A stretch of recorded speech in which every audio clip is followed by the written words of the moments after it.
Sejam bem-vindos a mais um episódio de Noite Salesiana. Oi, pessoal, bem-vindos. Espero que todos vocês estejam bem, evitando o máximo sair de casa e aglomerações. Apesar de algumas cidades estarem autorizando a abertura de alguns estabelecimentos como salão de beleza, cinema e academias, não significa que você precisa sair de casa. Da mesma maneira que a cidade passou para um nível melhor, também pode regredir e voltar para a bandeira laranja ou até vermelha. Não significa que liberou os comércios que vai parar de usar máscara, né? Não se iluda, o coronavírus ainda não acabou. Bom, eu até entendo que algumas pessoas estão saindo de casa de vez em quando pra ver os amigos e tal. Só que tem outros que estão saindo direto e acaba contribuindo ainda mais com a aglomeração. Eu penso a mesma coisa, tipo, essas pessoas que ficam saindo à toa só acabando piorando a situação. Diferente, né, de pessoas que saem para fazer compra e para reencontrar seus amigos. Nossa, só de falar de reencontrar amigo tá me dando saudade do pessoal do colégio. Ai, cara, sim, eu sinto muita falta deles e também dos professores, né? E principalmente daquelas conversas descontraídas que a gente tinha nos intervalos das aulas, antes delas começarem também. Com certeza, nunca pensei que eu fosse sentir falta de ir pra escola, e muito menos estar cansada de ficar em casa. E olha que eu sou muito caseira. Nossa, nem me fale. Eu não sei vocês, mas tipo, eu fiquei tão acostumada em usar máscara que quando eu tô sem, parece que esqueci uma parte do corpo em casa. No começo usar máscara na rua parecia uma coisa de filme, né? Mas eu já me acostumei. Verdade, me sinto assim também. Ficar de quarentena não é fácil, mas imagina a gente ficar em casa sem internet, Netflix, celular, YouTube, Spotify. Nossa, eu ia enlouquecer. Fico imaginando como as pessoas ficavam se entretendo na última pandemia que teve. Aquela francesa, né? É aquela gripe espanhola lá de 1918, que durou 2 anos. Nossa, meu Deus, ficar 2 anos em casa eu não ia aguentar, juro. Para ser sincera, eu acho que ter ficado em casa não foi a pior coisa, não. Tive tempo para ficar sozinha, ter distâncias de certas pessoas, né? Indiretas, farpas ao vivo. Ai, gente, meu Deus, mas realmente, tudo isso poderia ter sido muito pior. Nós temos a tecnologia, a medicina super avançada, vários meios de comunicação e ainda vamos combater esse vírus. Sem dúvida. Apesar de termos perdido tempo com os amigos, festas, rolês, não tem nem comparação com o que outras famílias perderam. Ficou até sem graça de ficar reclamando, de ficar em casa sem poder sair, sabe? Eu queria dizer que sabendo que muitas pessoas nem têm casa. Sim, realmente, a vida de milhares de pessoas viraram de cabeça para baixo. Graças a Deus, a gente teve o privilégio de continuar os nossos estudos à distância, né? Que não foi o caso de vários estudantes de escola pública. Sim, eu acho que os mais afetados com isso foram os alunos do terceiro ano do ensino médio. Concordo. Gente, eu vi na internet outro dia uma notícia dizendo que os alunos do terceiro ano do ensino médio da escola pública estão pensando em reprovar de ano porque não estão aprendendo de verdade. E sabemos que é necessário muita concentração e disciplina para manter o mesmo rendimento. Isso está sério mesmo, mas eu acho que no começo de 2021, pelo menos boa parte já vai se estabilizar e a educação conseguirá se organizar com o mundo pós-pandemia. Concordo. Uma coisa boa é que algumas pessoas estão podendo usufruir um pouco mais do lazer em casa. Nossa, verdade. Eu assisti um filme esses dias, Náufrago, sabe? Que o cara fica preso em uma ilha deserta por tipo uns 2 anos. Ah, sei. Faz muito tempo que assisti esse filme, mas eu nunca imaginaria que eu viveria uma situação parecida com a do filme. Ah, não exagera, vai. O cara tinha que sobreviver em uma ilha. Sem contar que ele inventou um amigo imaginário para fazer companhia para ele. Não é a mesma coisa que ficar 5 meses em casa. Eu sei, mas a saudade que eles têm dos amigos é muito parecida com a saudade que eu tenho da minha família e dos meus amigos. Eu não conheço esse filme Náufrago, não. Mas eu acabo me sentindo muito no lugar do Pequeno Príncipe, sabe? Que ele vive no seu mundo solitário e tal. Sim, eu conheço esse livro. Mesmo ele sendo um livro infantil, né? Ele possui um monte de mensagem que sai para a vida adulta também.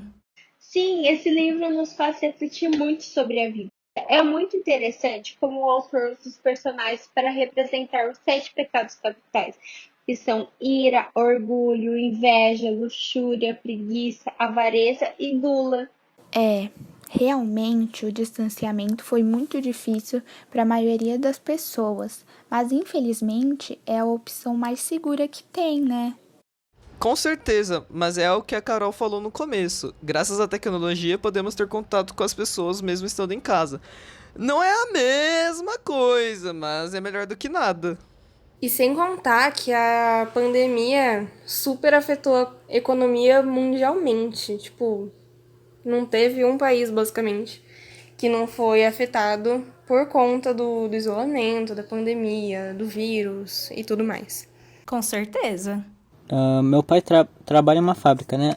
Todo mundo sabe que a pandemia afetou demais a economia, as procuras e vendas, e a fábrica parou de funcionar por um bom tempo.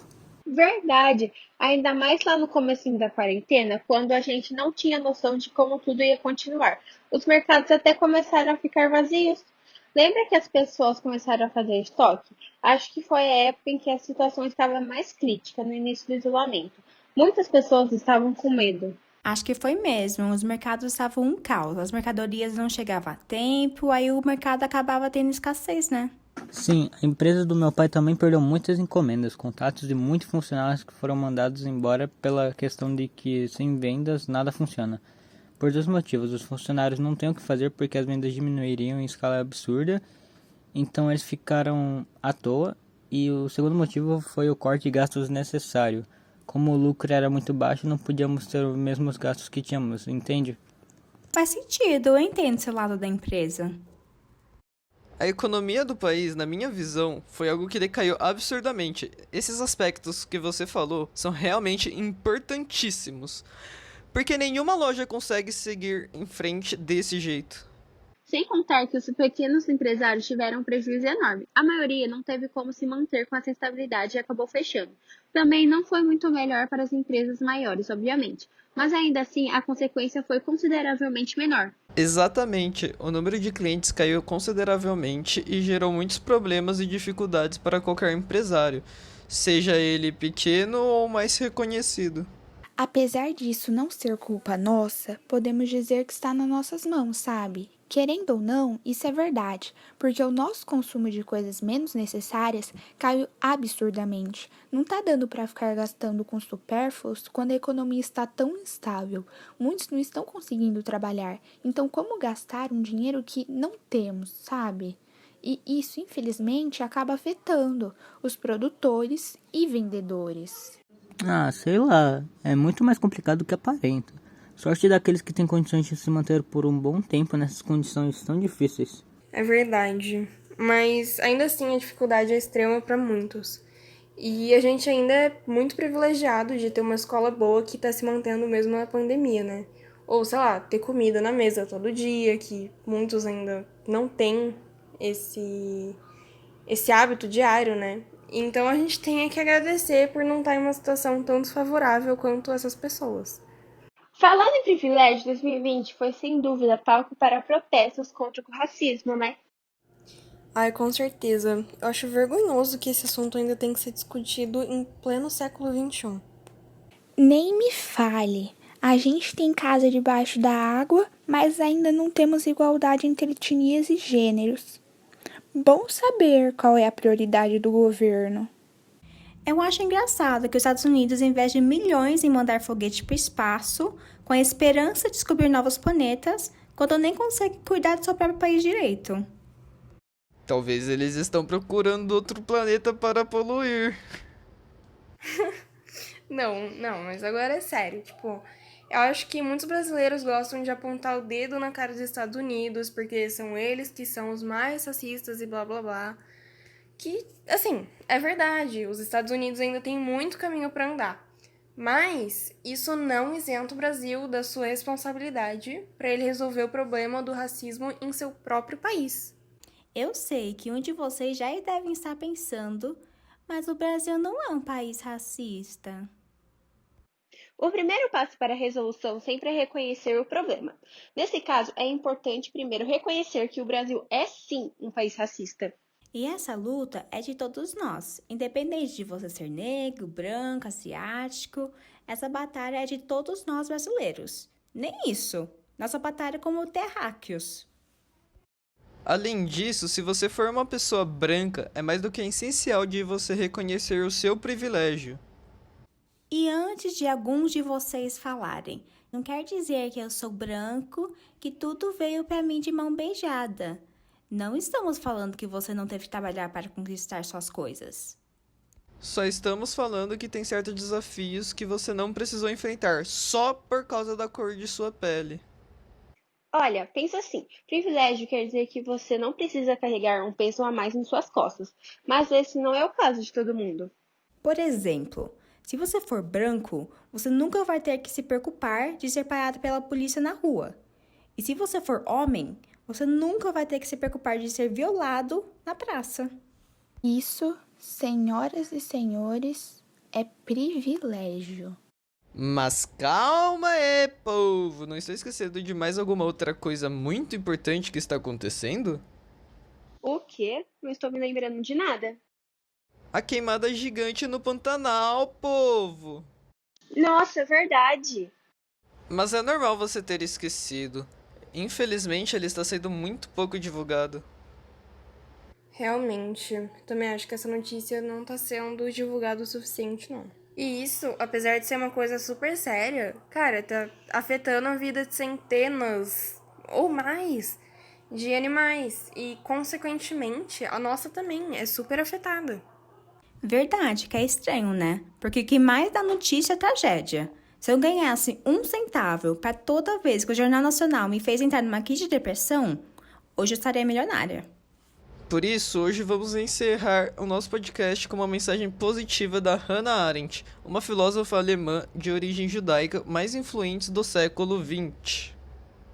A mensagem de Hannah é: toda dor pode ser suportada se sobre ela puder ser contada uma história. Então é isso, gente. Muito obrigada por acompanhar aqui nosso podcast e nós se vemos na próxima semana. Boa noite!